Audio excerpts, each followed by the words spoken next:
فوت ہو جانا ہے یا آپ کو شہید کر دیا جائے، اور جو اس وقت اپنے ایڑیوں کے بل پھر جائیں گے وہ اپنے رب کا کچھ بھی بگاڑ نہیں سکتے، اپنے رب کا ذرا بھی نقصان نہیں کر سکتے، اور اللہ تعالیٰ انہی کو ہی اپنے ہاں شرف اور مقام عطا کرتا ہے جو شکر ادا کرتے ہیں۔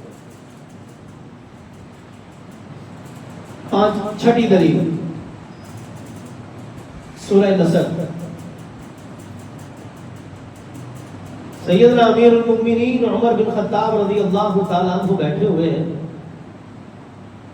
کبار صحابہ اکرام بزرگ صحابہ بیٹھے ہوئے ہیں، اور ان میں سیدنا عبداللہ بن عباس رضی اللہ تعالیٰ عنہ ماں آ کے بیٹھ جایا کرتے تھے، جو نوجوان تھے، اتنی بڑی عمر کے مالک نہ تھے۔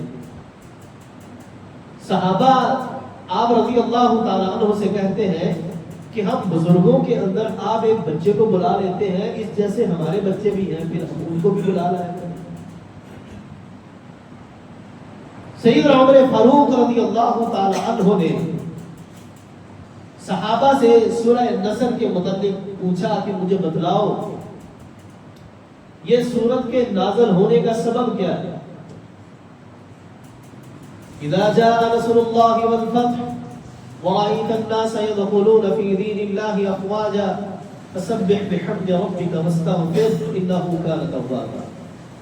اسی صحابی نے کہا کہ یہاں سے اللہ تعالیٰ نے ہمیں اپنی حمد کا حکم دیا ہے، کسی نے کہا استغفار کا حکم دیا ہے، کسی نے کہا یہاں اللہ تعالیٰ نے ہمیں فتح کی خوشخبری سنائی ہے۔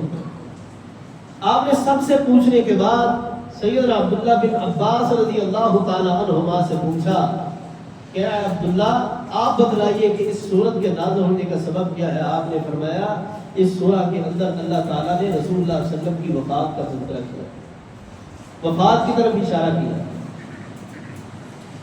یعنی نبی صلی اللہ علیہ وآلہ وسلم کا قرآن مجید کے اندر تذکرہ فوت ہو جانے کا کئی مقامات پر اللہ رب العالمین نے ذکر کیا، اور ہمیں یہ مان لینا چاہیے کہ نبی مکرم صلی اللہ علیہ وآلہ وسلم اس دنیا سے فوت ہو کر کے آگے برزخی زندگی میں جا چکے ہیں۔ اب یہاں ہمارے ہاں دو قسم کے لوگ ہیں، ایک وہ لوگ ہیں جو کہتے ہیں کہ اللہ کے رسول اس دنیا سے فوت ہو کر کے برزخی زندگی میں جی رہے ہیں، اور وہ کیسی ہے اس کا ہمیں علم نہیں۔ دوسرا گروہ کہتا ہے جس طرح اللہ کے رسول دنیا میں زندہ تھے، فوت ہو جانے کے بعد قبر کے اندر بھی اسی طرح وہ زندہ ہے۔ یہ بات قابل قبول نہیں ہے، یہ راجع بات معلوم نہیں ہوتی، راجع پہلی ہی معلوم ہوتی ہے کہ دنیا کے اندر جو آپ کی کارکردگی تھی وہ ہمارے سامنے ہے۔ جب آپ اس کائنات سے چلے گئے 63 برس کے بعد، جب آپ کی وفات ہوئی ہے تو اس کے بعد اللہ رب العالمین نے آپ کو کس طرح رکھا ہے، آپ کی وہ زندگی کیسی ہے، اس کا ہمیں علم نہیں۔ سامعین اکرام، بات کو مختصر کرتے آپ کے سامنے رکھوں۔ نبی صلی اللہ علیہ وآلہ وسلم جس طرح ہجرت کر کے مکہ سے مدینہ پہنچے، صحابہ آپ کا استقبال کرنے کے لیے آئے، اور انہوں نے کہا کہ آج ہمارا مدینہ روشن ہو گیا ہے، منور ہو چکا ہے۔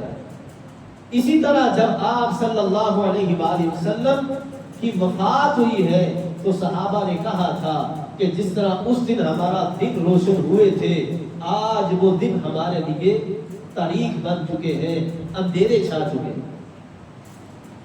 29 سفر کی تھی، 11 ہجری کا دن ہے۔ نبی صلی اللہ علیہ وآلہ وسلم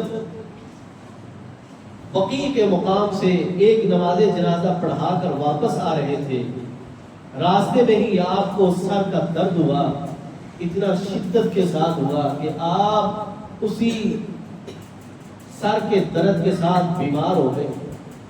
11 دن آپ اپنی بیماری کے اندر نمازیں پڑھاتے رہے، 13-14 دن آپ کی بیماری رہی۔ نبی صلی اللہ علیہ وآلہ وسلم اپنے گھر کے اندر تشریف فرما ہے، آخری ایام ہے، نبی صلی اللہ علیہ وآلہ وسلم نماز کے لیے تیاری کرتے ہیں، لیکن بیماری کی، بخار کی شدت اتنی ہے کہ آپ ہوش آنے کے بعد پھر غشی کھا کے گر جاتے ہیں۔ آپ کو ہوش آتا ہے، آپ کہتے ہیں کہ لوگوں نے نماز ادا کر لی ہے، فرمایا نہیں، آپ کا انتظار کر رہے ہیں۔ فرمایا مرو ابا بکر، آپ ابو بکر رضی اللہ تعالی عنہ کو حکم دیجئے کہ صلو بالناس، وہ لوگوں کو نماز پڑھائیں۔ سیدنا صدیق اکبر رضی اللہ تعالی عنہ نے آپ کی زندگی کے اندر 17 مرتبہ نماز کی جماعت کروائی ہے۔ نبی صلی اللہ علیہ وآلہ وسلم اتنے سخت بیمار ہوئے، سیدہ فاطمہ رضی اللہ تعالی عنہا کے کانوں میں آپ سرگوشی کرتے ہیں۔ پہلی سرگوشی کی، آپ بڑی غمزدہ ہوئی، دوسری بار پھر سرگوشی کی، آپ مسکرائی۔ بعد میں سیدہ عائشہ صدیقہ رضی اللہ تعالی عنہ آپ سے پوچھتی ہے کہ اے فاطمہ، اس وقت تیرے ابا نے تم سے کیا کہا تھا؟ کہنے لگی پہلی بار میرے ابا نے مجھ سے یہ کہا تھا کہ بیٹا میرے جانے کا وقت آ چکا ہے، میرے رب کا بلاوا میرے پاس آ چکا ہے۔ اور میں سن کے غمزدہ ہوئی تھی، اور جب میرے ابا نے مجھ سے دوبارہ سرگوشی کی تو میں مسکرائی، تو میرے ابا نے کہا تھا کہ بیٹا سب سے پہلے میرے خاندان میں سے تم مجھ سے آگے ملے گی۔ 6 مہینے کا وقت تھا۔ سامعین اکرام، سیدہ فاطمہ رضی اللہ تعالی عنہ بیان کرتی ہیں، دروازے پر دستخط ہوئی، دروازہ کسی نے کھٹکھٹایا، میں اپنے ابا کے پاس تھی، میرے ابا کی طبیعت ناساز تھی، میں دروازے پر پہنچتی ہوں کون ہے، تو آگے سے کوئی نظر نہیں آتا۔ میں واپس آ گئی، دروازے پر پھر دستخط ہوئی، میں پھر گئی، پھر پوچھا کون ہے، کوئی دروازے پر موجود نہ تھا، کسی کا جواب نہ آیا۔ میں نے آ کے اپنے ابا کو بتایا تو نبی اکرم صلی اللہ علیہ وآلہ وسلم کہنے لگے بیٹا آج وہ آیا ہے جو بچوں کو یتیم کر کے چلا جاتا ہے، بیٹا آج وہ آیا ہے جو تجھے بھی یتیم کرنے کے لیے آیا ہے، بیٹا آج وہ آیا ہے جو بچوں کی زندگیوں کو ختم کر دیتا ہے، ہنستے کھیلتے بچوں کو لے جاتا ہے، ہنستے کھیلتے بچوں کے والدین کو لے جاتا ہے۔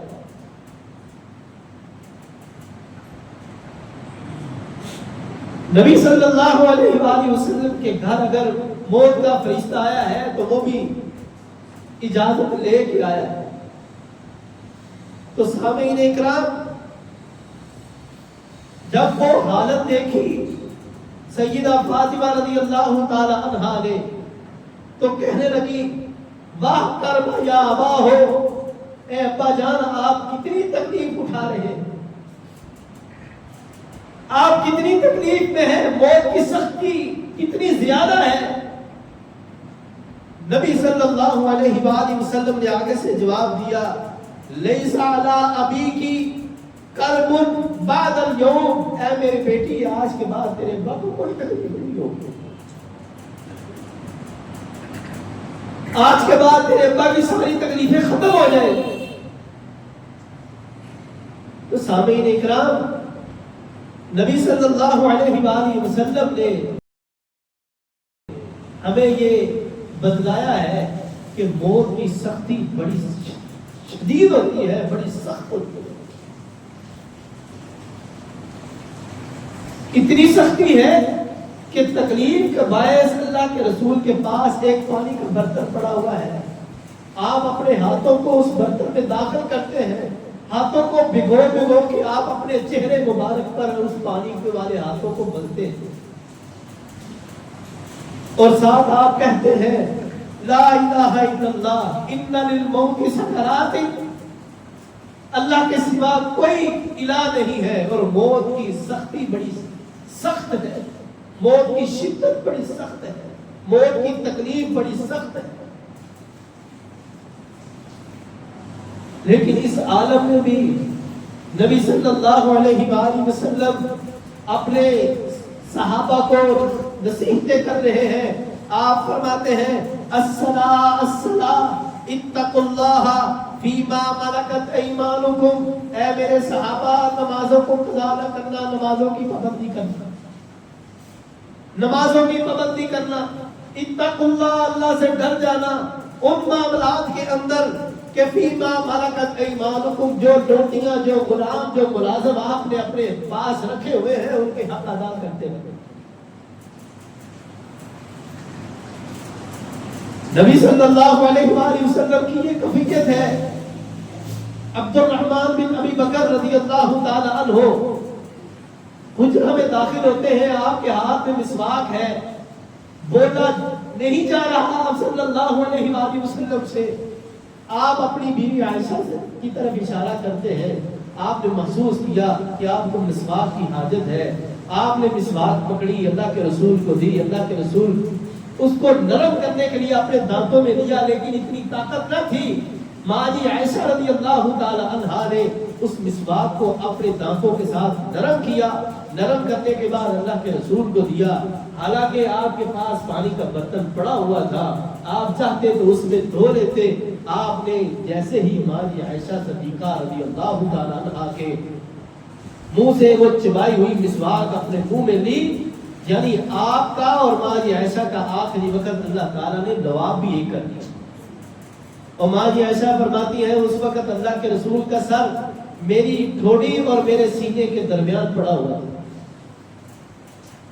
اور ماں جی عائشہ فرماتی ہے فجمع اللہ بین ریقی و ریقہ فی آخر یوم من الدنیا، جب اللہ کے رسول اس دنیا سے آخری دن جا رہے تھے، اس دن اللہ نے میرا اور میرے خاوند کا یعنی رسول اللہ صلی اللہ علیہ وسلم کا لعاب ایک کر دیا۔ وَأَوَّلُ يَوْمٍ مِّنَ الْآخِرَةِ، اور آخرت کا پہلا دن تھا، اللہ تعالیٰ نے میرے اور آپ کے لعاب کو ایک کر دیا۔ سامعین اکرام، وقت پورا ہوا چاہتا ہے، باتیں بہت ہیں کرنے کے لیے۔ ماں جی عائشہ فرماتی ہیں اللہ کے پیغمبر کے آخری کلمات تھے، آپ فرماتے تھے اللہم اغفر لی وارحمنی، اے اللہ مجھے بخش دیجئے، مجھے معاف کر دیجئے، والحقنی بالرفیق، اے اللہ مجھے میرے رفیقوں کے ساتھ ملا دیجئے۔ ماں جی عائشہ فرماتی ہیں میں نے اپنے کان کو آپ کے منہ کے قریب کیا، آپ کہہ رہے تھے اللہ صدیقین، شہداء، صالحین، انبیاء اکرام کے ساتھ مجھے بھی ملا دیجئے، نیک لوگوں کے ساتھ میرا بھی ساتھ کر دیجئے۔ یہ آخری آپ کے کلمات ہیں۔ وہ کیا منظر تھا جب اللہ کے رسول کی آنکھیں بند ہو گئی، اللہ کے رسول کی روح پرواز کر گئی، صحابہ میں کوہرام مچ گیا، صحابہ اکرام رضوان اللہ علیہم اجمعین بلبلا اٹھے، اندھیرا چھا گیا۔ صحابہ اکرام رضوان اللہ علیہم اجمعین کی حالت یہ تھی کہ سیدنا عمر فاروق رضی اللہ تعالی عنہ کھڑے ہوئے، انہوں نے کہا ما مات رسول اللہ صلی اللہ علیہ وآلہ وسلم، جس نے کہا کہ اللہ کے رسول فوت ہو گئے ہیں، میں عمر اس کی گردن اڑا دوں۔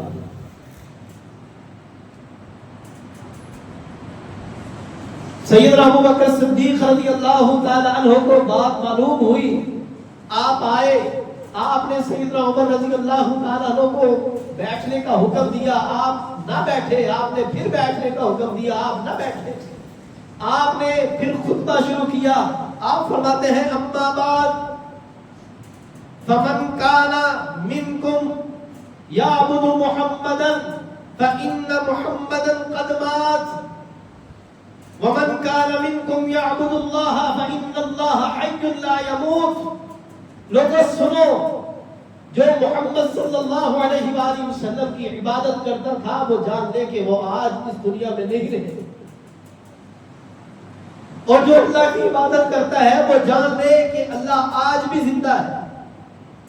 پھر آپ نے یہ آیت مبارکہ پڑھی، وما محمد الا رسول قد خلت من قبله الرسل افإن مات او قتل انقلبتم على اعقابكم۔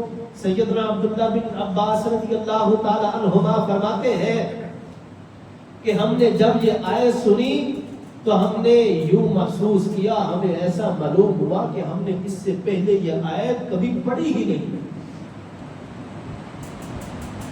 سیدنا عمر فاروق رضی اللہ تعالیٰ عنہ نے جب یہ آیت مبارکہ سنی، آپ جہاں کھڑے تھے وہیں کھڑے رہ کے آپ فرماتے ہیں کہ میری ٹانگوں میں اتنی سخت نہ تھی کہ میں اٹھا کے ان کو کسی اور جگہ تک لے جاؤں جب میں نے یہ آیت سنی۔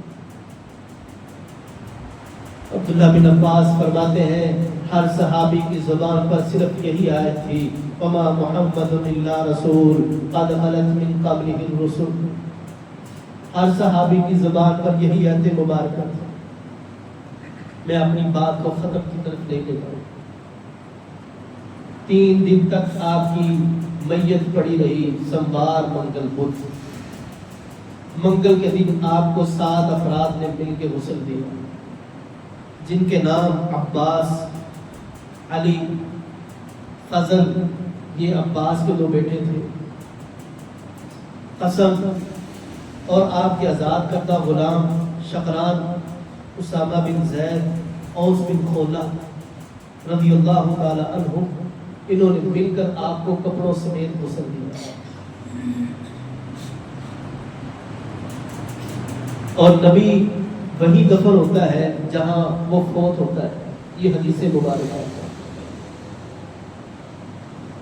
وہاں سے چارپائی کو ہٹا کے، بستر کو ہٹا کے وہیں پر قبر کھودی گئی اور نبی صلی اللہ علیہ وآلہ وسلم کو حجرہ عائشہ میں دفن کیا۔ بدھ کی رات کو آپ صلی اللہ علیہ وآلہ وسلم کی تدفین ہوتی ہے۔ 10 صحابہ کرام رضوان اللہ علیہم اجمعین جاتے ہیں، جا کر کے آپ کے اوپر درود شریف پڑھ کے آتے ہیں۔ یہی آپ کی نماز جنازہ تھی۔ البدایہ والنہایہ کے اندر موجود ہے، الرحیق المختوم کے اندر موجود ہے۔ سب سے پہلے آپ کے خاندان بنو ہاشم میں آپ کا نماز جنازہ پڑھا، پھر مہاجرین نے پڑھا، پھر انصار نے پڑھا، پھر عورتوں اور بچوں نے پڑھا۔ یہ نبی صلی اللہ علیہ وآلہ وسلم کی زندگی ہے، اور اس زندگی کے اندر 23 سالہ جو نبوت کی زندگی ہے، آپ دیکھیں رسول اللہ صلی اللہ علیہ وسلم نے کس قدر امت کے لیے مشقتیں برداشت کی ہے، اور امت کو صحیح راہ پر چلانے کے لیے اللہ کے رسول نے کتنی محنت کی۔ لیکن ہم کیا کر رہے ہیں؟